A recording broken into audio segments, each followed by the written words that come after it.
I have a dream that my 4 little children will one day live in a nation where they will not be judged by the color of their skin but by the content of their character.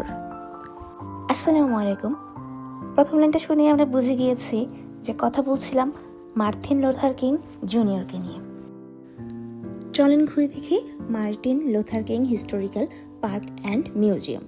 Martin Luther king 1960 দশকের American নাগরিক অধিকার আন্দোলনের জন্য বিখ্যাত এবং তার সবচেয়ে বিখ্যাত কাজ হলো আই হ্যাভ এ ড্রিম, যা তিনি 1963 সালে একটি বক্তৃতা দিয়েছিলেন, যেখানে তিনি মার্কিন যুক্তরাষ্ট্রের স্বপ্নের কথা বলেছিলেন, যা ছিল বিচ্ছিন্নতা এবং বর্ণবাদ মুক্ত। এবং মার্টিন লুথার কিং মূলত কাজ করে গিয়েছেন কালো মানুষদের অধিকার আন্দোলনের জন্য, এবং তিনি এই কাজের জন্য মাত্র 35 বছর বয়সেই নোবেল পুরস্কার পেয়েছিলেন। কিন্তু দুর্ভাগ্যবশত এই মানুষটি বেঁচে ছিলেন মাত্র 39 বছর পর্যন্ত।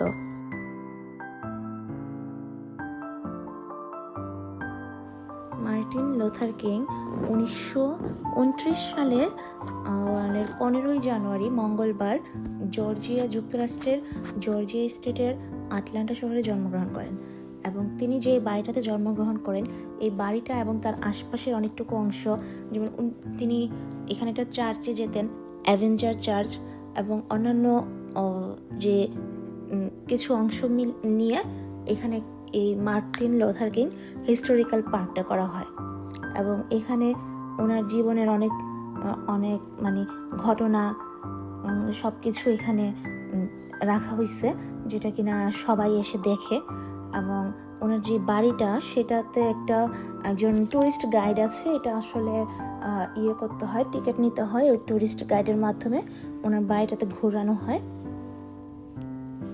মার্টিন লুথার কিং এর ব্যবহৃত জিনিসপত্র, তার সকল ভাষণ এবং তার সব জীবনী, যেমন তার জামা কাপড়, তার স্ত্রীর জামা কাপড়, যেমন তিনি এবং তার স্ত্রী যখন ভারত গিয়েছিলেন, তখন তার স্ত্রী পরতেন, শাড়ি পরতেন। ওইরকম একটা শাড়ি আছে এখানে। মার্টিন লুথার কিং এর কোট আছে। আবার ওই যে উনি যখন একটা মোটেলে ওনাকে করা হয়, হত্যা করা হয়, আততায়ী গুলি করে, তো সেই মোটেলে ওনার যে সুটকেসটা ছিল, সেই সুটকেসটা যেভাবে ছিল সেভাবেই সংরক্ষণ করা হয়েছে। তো এখানে মার্টিন লুথার কিং এর সবকিছুই এখানে পাওয়া যায়। আর বাড়িটা আমরা সেদিন বাড়ির ভিতরে ঘুরি নাই, বাড়ির ভিতরে আমরা আরেকদিন ঘুরবো। ভিতরে যদি ভিডিও করার অনুমতি থাকে তাহলে ভিডিও করে সবাইকে দেখাতে পারবো। তিনি 1968 সালের 4 এপ্রিল যুক্তরাষ্ট্রের টেনেসি স্টেটের লরেন মোটেলে সন্ধ্যা 6:01 গুলিবদ্ধ হন। তারপর তাকে সেন্ট জোসেফ হসপিটালে নিয়ে যাওয়া হয়, কিন্তু সেখানে সন্ধ্যা 7:05 ডাক্তাররা তাকে মৃত ঘোষণা করেন।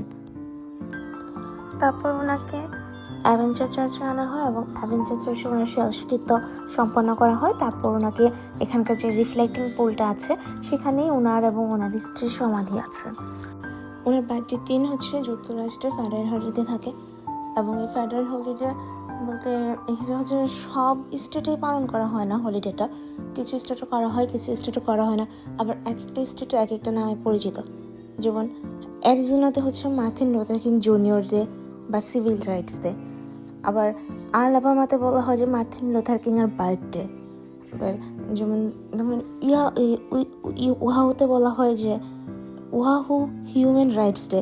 মিসিসিপিতে বলা হয় Martin Luther King's and Robert E Lee's birthday. এরকম বিভিন্ন স্টেটে বিভিন্ন নামে পরিচিত। আবার সব স্টেট যে ওনার বার্থডে পালন করে বা ওনার বার্থডেতে হলিডে রাখে, সেটা কিন্তু না। আর ওনার বার্থডেটা পালন করা হয়, হলিডেটা করা হয়েছে প্রতি জানুয়ারি মাসের প্রথম সোমবার। যেমন গত বছর এটা 15 জানুয়ারি পড়লেও এই বছর এটা পড়ছে 20 জানুয়ারি।